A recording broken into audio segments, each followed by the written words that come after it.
साहेबाला भेटायला नव्हतो आलो, मी माननीय श्रीकांतजीला भेटायला आलो होतो. त्यांची वेळ घेतली श्रीकांत शिंदे साहेबांची. मराठवाड्यातले काही राजकीय विषय होते, संघटनात्मक विषय होते, त्या विषयावरती चर्चा मला करणं होती. अनेक लोकांनी, आमच्यातल्या काही लोकांनी निवडणूक लढवली होती. त्यातले अनिल दादा जगताप यांनी बिडवून लढवली. असे अनेक लोक आहेत जे बाजूला गेलेले होते या निवडणुकीमध्ये. त्या संदर्भाने चर्चा करायची मी त्यांच्याकडे आलो होतो आणि माननीय श्रीकांतजीशी चर्चा झाली आणि अनेकशा माननीय साहेबांच्या तब्येतीविषयीसुद्धा विचारपूस केली. सध्या ते आराम करत आहेत, रेस्ट घेत आहेत, त्यामुळं त्यांची काय भेट होऊ शकली.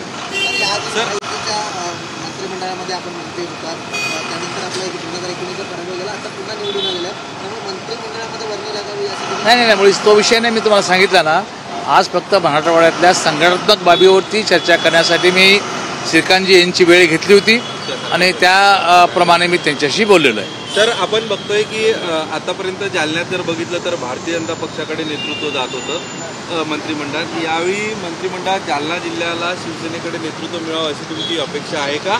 आणि एकूणच ज्येष्ठता तुमची बघता तुमचा दावा अधिक प्रबळ ठरू शकतो असं तुम्हाला वाटतंय का? नाही, बघा, मंत्री कोणाला व्हावं वाटत नाही. मला असं वाटतं की हा विषय सर्वतः पक्ष नेतृत्वाचा आहे आणि पक्ष नेतृत्व त्यावर विचार करेल. त्या बाबतीमध्ये कुठल्याही प्रकारची चर्चा आज झालेली नाही.